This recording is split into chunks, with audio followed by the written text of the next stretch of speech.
You're listening to a podcast from The Conversation. Emma Woodhouse, handsome, clever and rich, with a comfortable home and happy disposition, seemed to unite some of the best blessings of existence, and had lived nearly 21 years in the world with very little to distress or vex her.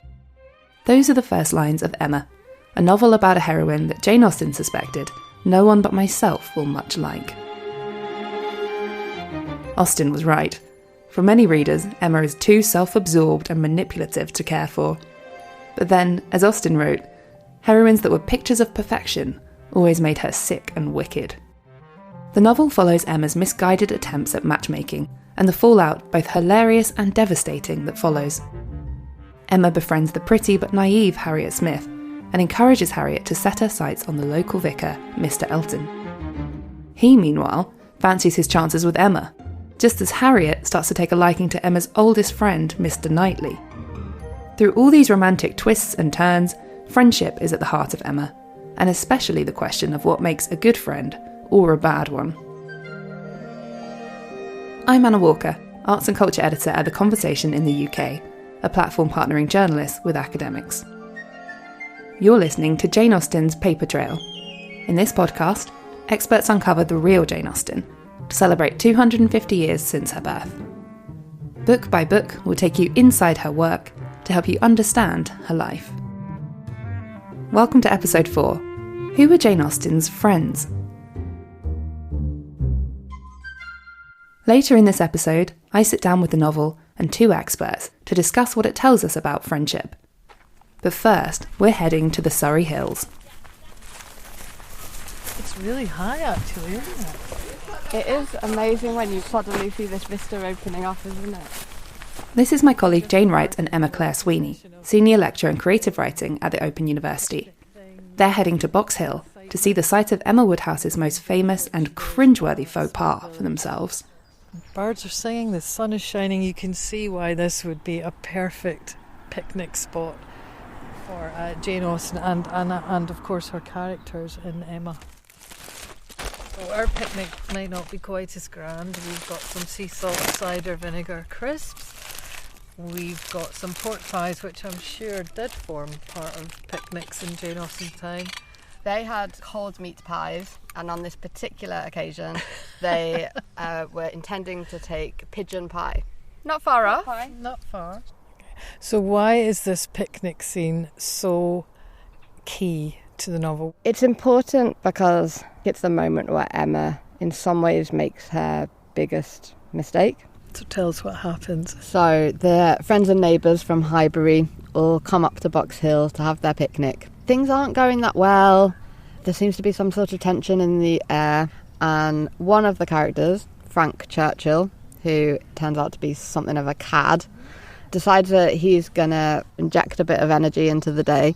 And he suggests that they play this game. They either have to say one thing that is incredibly clever, two things that are moderately clever, or three things that can be quite dull.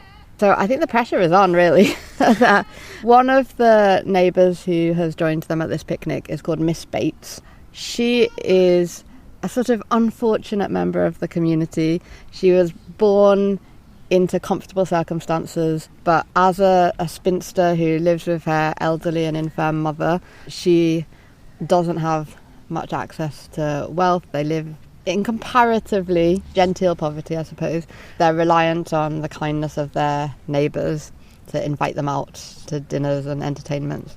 So she's someone who probably Emma should be kind to, but she is a terrible bore. And she goes on and on about really quite trivial things. Yeah. So, in response to this challenge, Miss Bates says that she is going to choose the option of three things very dull indeed. And Emma cannot resist. And she says, ma'am, but there may be a difficulty. Pardon me, but you will be limited as to number, only 3 at once. And poor Miss Bates does understand the cutting nature of that remark. What's perhaps even more important is that Mr. Knightley, who is sort of the moral compass of the book, I suppose, observes this incident and he speaks candidly to her about how disappointing her behaviour has been.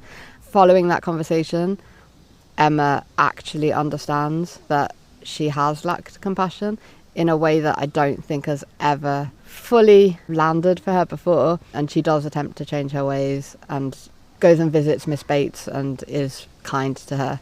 So Emma clearly is at the top of her social tree. How is this reflected in her friendships with other women? She actually chooses to make friends with a woman who is very much further down the social ladder, a girl named Harriet, and Emma does her a great disservice really by giving her ideas about ways that she can climb the social ladder that are unrealistic. So Emma, who were Jane's closest friends and confidants? Well, her sister Cassandra was clearly one of her very closest confidants. Much of what we know about Jane Austen's life comes from the letters that she wrote to Cassandra while the two of them were apart. I think they were quite different personalities. I think Cassandra was the more gentle, the more reserved, did more what was expected of her. But Cassandra and their family friend Martha Lloyd, who ended up moving in with Jane and Cassandra and their mother, those two women, Martha Lloyd and Cassandra Austen, really facilitated Jane Austen's writing life. They took the majority of the household tasks off Jane Austen's shoulder, and all they asked of Jane Austen was that she prepare the breakfast, and she had the key to the tea and wine cupboard, and she looked after those stores. The rest of her time she could dedicate to writing. So they were very, very good friends to her. So what were Jane's other relationships with women like? Did she have a lot of friends? I'm not sure that she had a lot of friends. I think she could be quite spiky, and I think she had quite high standards of what she wanted from a friendship. But she had a small number of close and important friendships. The one that I find most fascinating and most surprising, really, is her friendship with a woman called Anne Sharp. Anne Sharp was about the same age as Jane, and she was a governess. She was employed by Jane's brother Edward. She was a woman who also was quite outspoken. She was a woman who also wrote. So she wrote plays that we know the children performed. So potentially a very different writer from Jane, but also remember that Jane herself started off writing household plays.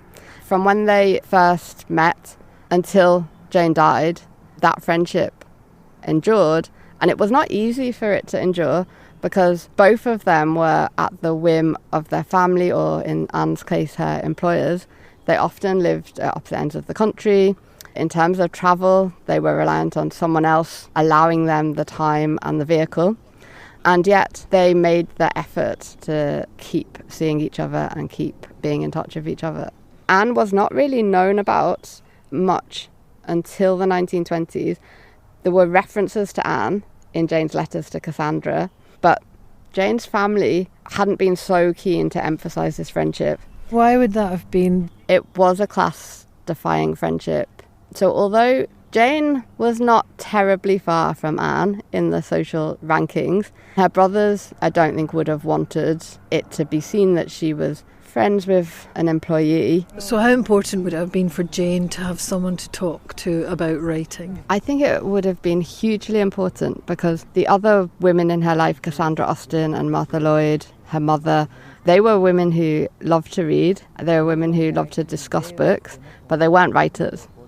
And I think having Anne Sharp, even though she might have been a very different kind of writer, she was definitely a writer who Jane valued. At one point, after writing Mansfield Park, which Jane felt to be her strongest novel yet, and was the novel that she most wanted to be published and to be successful, Jane Austen handed it round to various people whose opinions she was keen to elicit, and she wrote down what they thought. And she said that Anne Sharp praised its moral tendency, but that she said, "As you beg me to be perfectly honest, I confess I prefer Pride and Prejudice." That would have been hard news to deliver.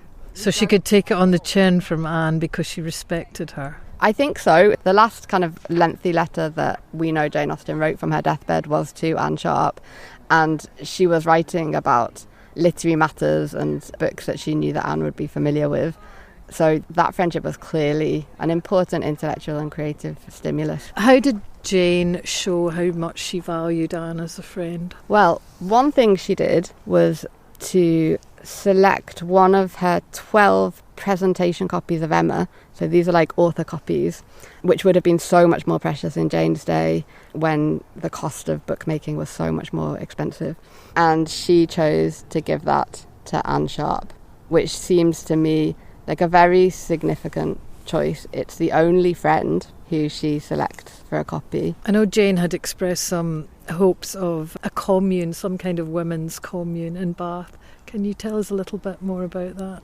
It's a fascinating story, and as with so many aspects of Austen's life, there are lots of gaps in the narrative. It's certainly true to say that Jane plotted to get Anne Sharp away from Edward's family for long periods of time. There's one summer where Jane, Cassandra and their mother holiday with Anne Sharp for months on end down on the south coast. And there are other periods where Jane ensures that Anne gets to stay with them at their own home. So she certainly found ways, at least temporarily, to have that community of like-minded women, even if she didn't secure a more permanent situation. And this would all have been in the efforts to kind of support her writing. That's how I would choose to interpret it. She had found in Anne another outspoken woman, another woman who was engaged in literature. And presumably someone she could trust. Yeah, it really seems so. That was my colleague Jane Wright with Emma Claire Sweeney from Open University.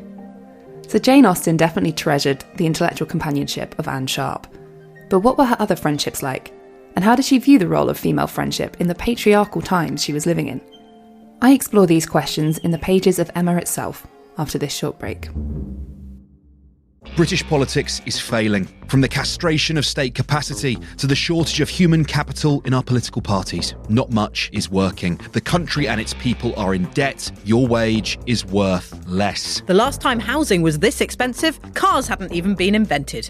50 years ago, the most common living arrangement for young men was with their spouse. Now, it's with their parents. The social contract is broken. And if people aren't apathetic, they're angry. That's why we're here. Daily Politics from the New Statesman is your can't-miss guide to the inside view of politics. I'm Ollie Dugmore. I'm Anoosh Chakelian. And every day we speak to our reporters, writers and experts to help you understand what's really going on in Westminster and beyond. Is the radical right unbeatable? Why is Keir Starmer failing? And what's the left going to do about any of it? Follow Daily Politics from the New Statesman on Apple Podcasts, Spotify, YouTube or wherever you listen. Welcome back.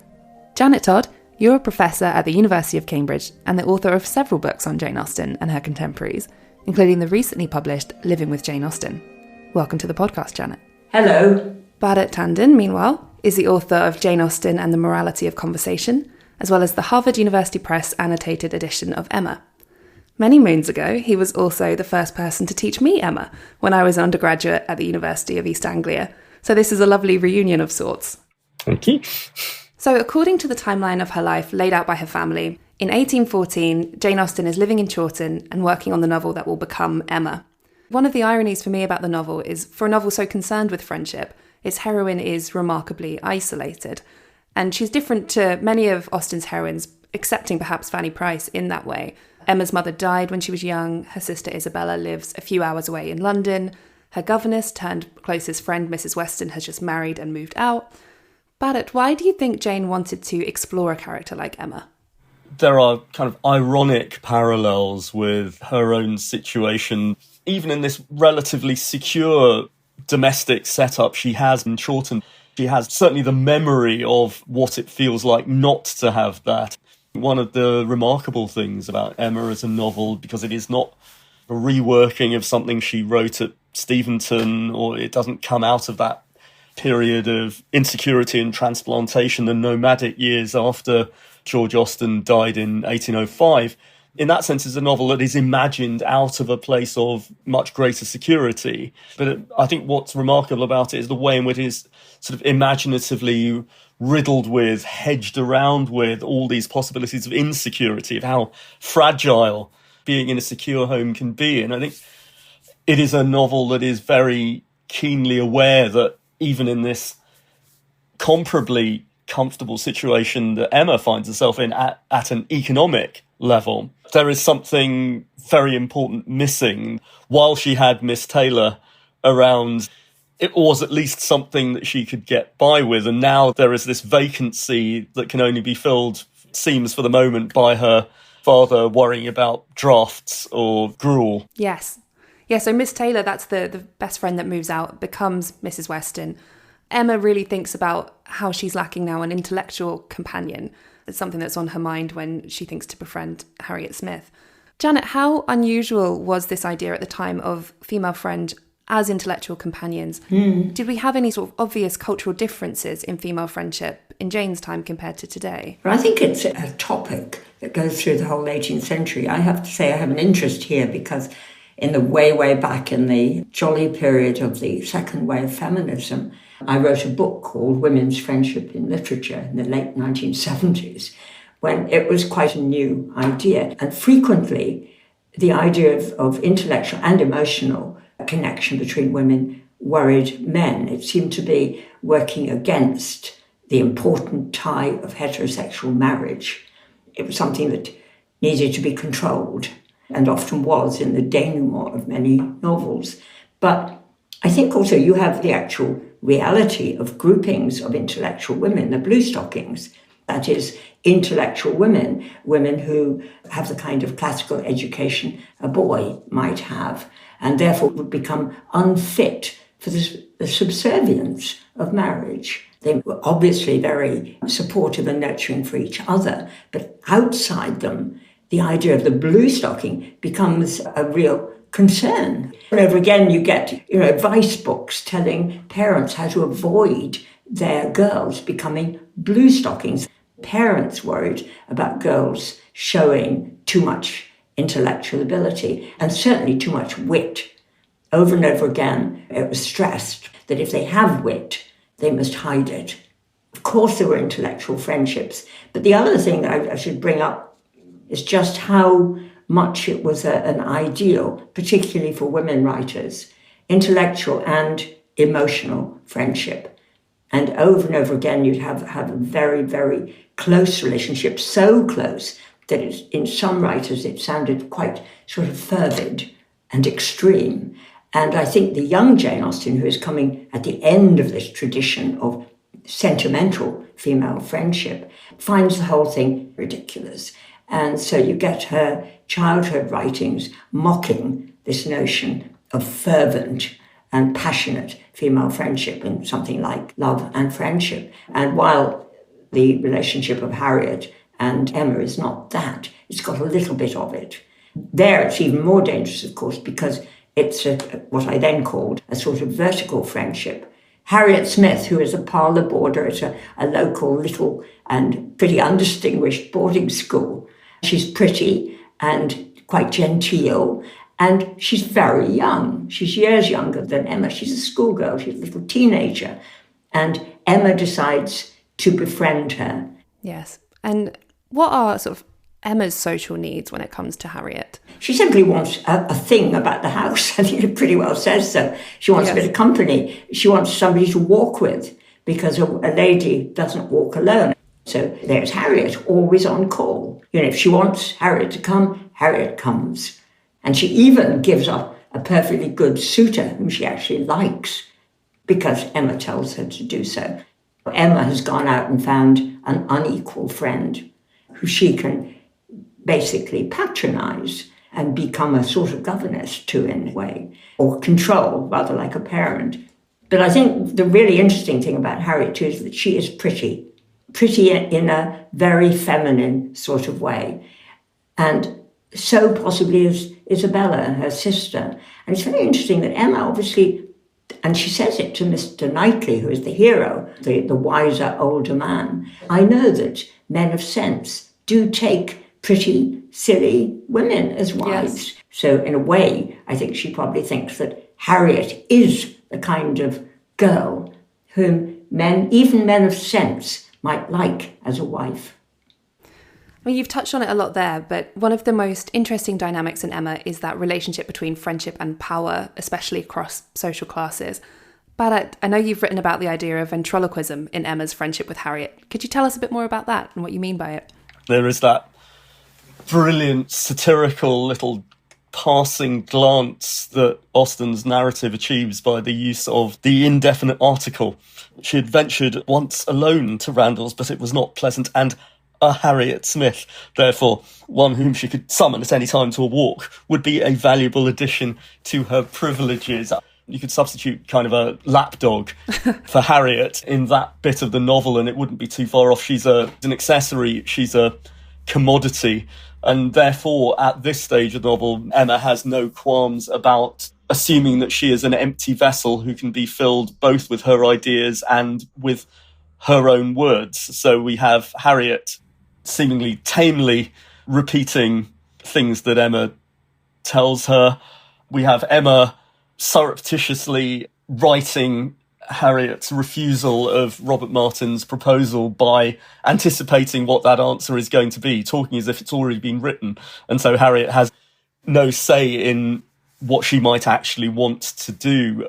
There is something rather uncannily Frankenstein-like about Harriet as well. The assumption that if you fill this supposedly innocent, empty vessel with your words, with your ideas, that is all you're ever going to get back. And one of the great things that Emma learns over the course of the novel is that regardless of whether Harriet is her intellectual equal or not, she, in part because of what Emma does for her, has a will and a personality of her own, and she increasingly learns to exercise it in a way that is beyond Emma's control. And as we heard earlier in the discussion, Jane had that close friendship with Anne Sharp, her niece Fanny's governess. So perhaps her view in real life of these friendships between social unequals was slightly different from what we see in Emma. She certainly seemed to feel it was more possible, didn't she, in real life? Clearly, she did. All the way through, it's quite difficult to catch how much the narrative supports Emma's snobbishness. What is clever is that slowly she starts herself to understand her errors. It's not just with Miss Bates. The fuss about the Coles. The Coles are some neighbours to Hartfield. They're not gentry, but they've got enough money now to have a pianoforte and a carriage, and they're moving up socially in the world, and they have a great big party. And Emma, A, does not wish to socialise with them, but B, wishes to be invited to this party. So after a great deal of manoeuvring, she does go. And when she's there, she has a part of this rather unpleasant flirtation with the man who comes from outside, Frank Churchill, the son of Mr. Weston, and therefore the stepson now of Mrs. Weston, Emma's governess. This young man who is thought, I think, certainly by the Westons and other people, as a suitable suitor for Emma. And when she goes home, she thinks she's condescended beautifully on the whole, but she's that little bit insecure about how she has behaved. Yes. And it goes on like that, and of course on Box Hill, where it all really falls apart. Yes, that's another conversation with Frank Churchill that leads to some trouble, isn't it? Yes, both of them are really unconcerned about the feeling of other people. It's not just Miss Bates, it's everybody.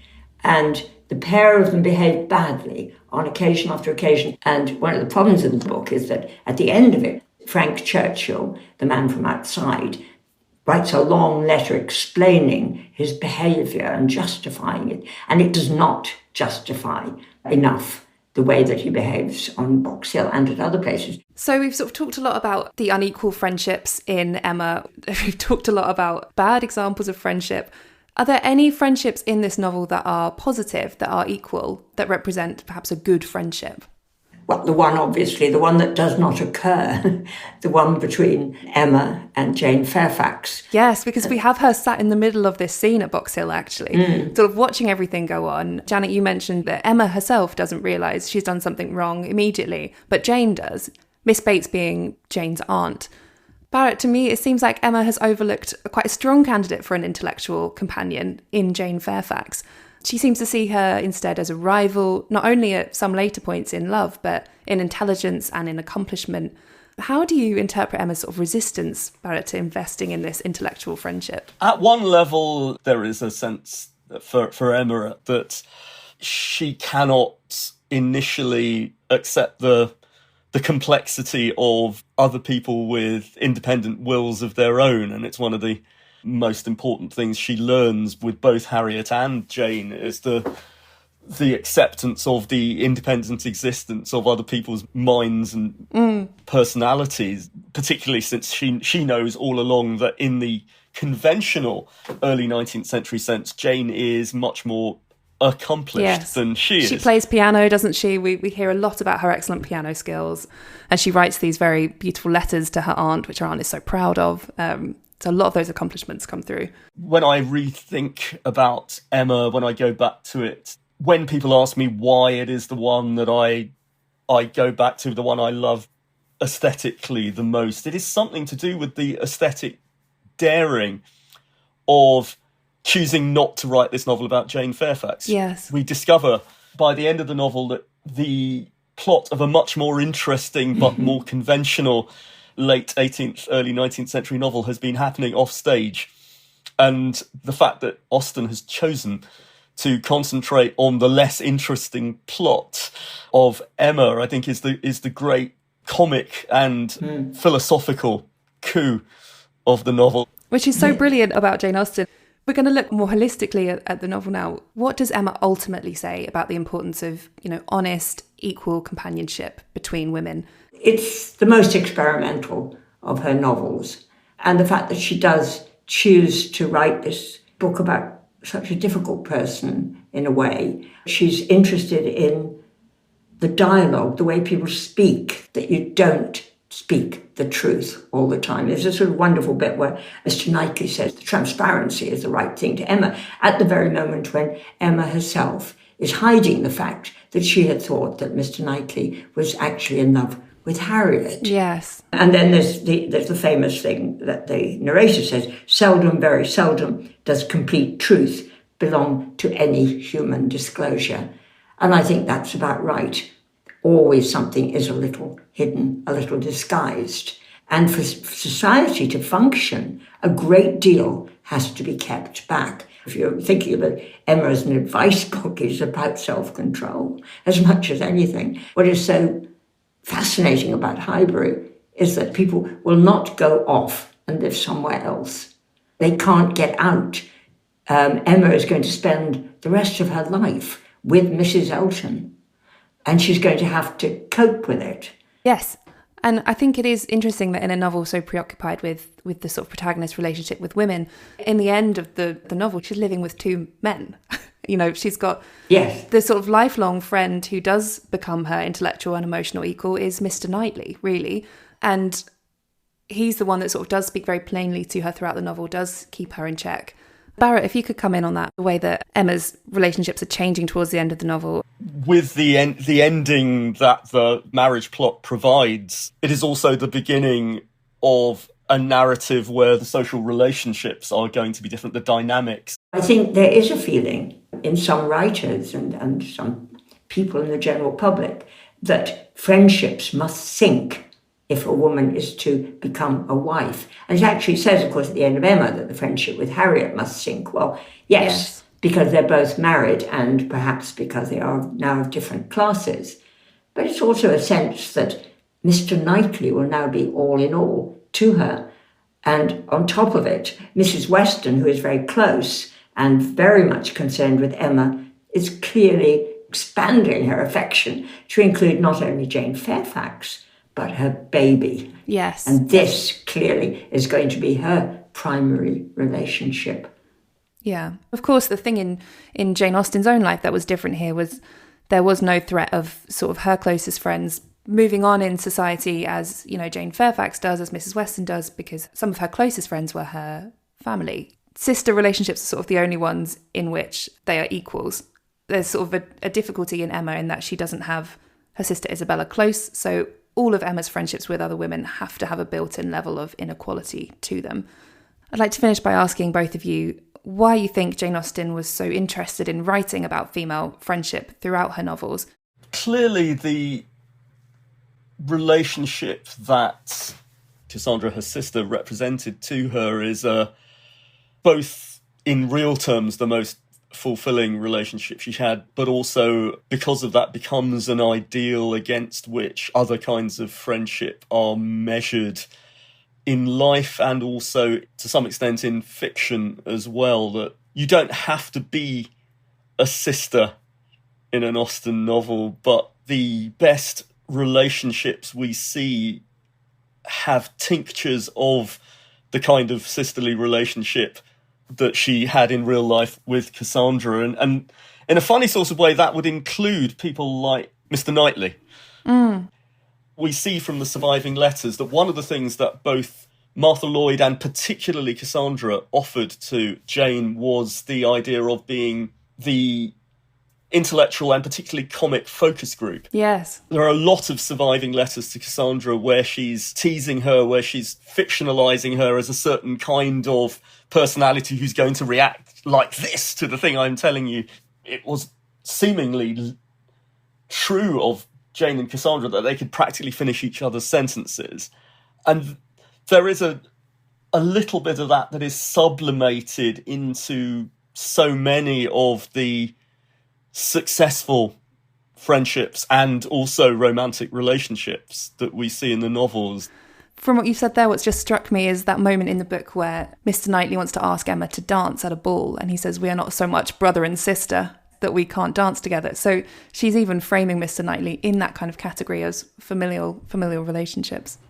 But these familial relationships that turn into marriages are incredibly strong. I mean, we find it slightly spooky. He's been raising her since she was 13 or loving her since she was 13, which we now find perhaps a little strange. But the fact is that he's been there all her life. Yes.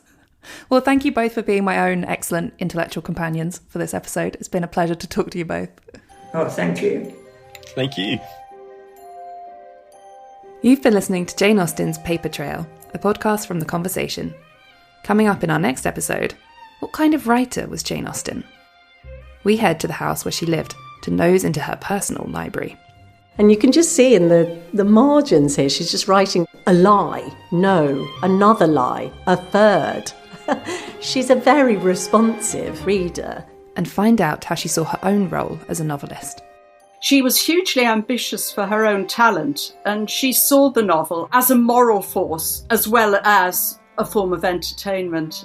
A huge thanks to our three experts, Emma Claire Sweeney, Janet Todd and Barrett Tandon.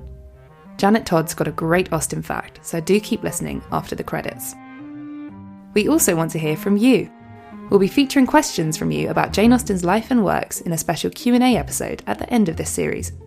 Please do get in touch with us directly by email or send us a voice note to podcast@theconversation.com. That email again is podcast@theconversation.com. The senior producer for this series is Eloise Stevens, who did all our mixing and sound design too. Reporting from Jane Wright with production help from Naomi Joseph. Alistair Tibbett and Alice Mason do all our socials and promotion, and our executive producer is Gemma Ware. The Conversation is a non-profit news outlet dedicated to sharing the work of academic experts with a wide audience. You can sign up for our free daily newsletter by clicking on the link in our show notes. If you like what we do, please support us at donate.theconversation.com. That's donate.theconversation.com. And please do rate and review the podcast wherever you follow us, and tell your friends and fellow Jane Austen fans about us too. Thanks for listening. Okay, Janet, what's your juicy Jane Austen fact? Mine is the earliest citation, the OED, for sponge cake. She says, you know how interesting the purchase of a sponge cake is to me. I then went to look up sponge cake of the time, because obviously this is way before Victoria's sponge. Queen Victoria comes much later. And I found a wonderful recipe in Maria Rundle, who is a cookery book writer and who shared the publisher, John Murray, with Jane Austen, actually. And I found that it was an incredibly labour-intensive cake, in that they didn't have baking powder. You needed 10 eggs, And you had to separate them all out and whip like mad to make this thing fluffy and light. I like that idea of someone enjoying a bite of cake with the aching arms to show for it. Janet Todd there. I'm Anna Walker, and thanks for listening to Jane Austen's Paper Trail.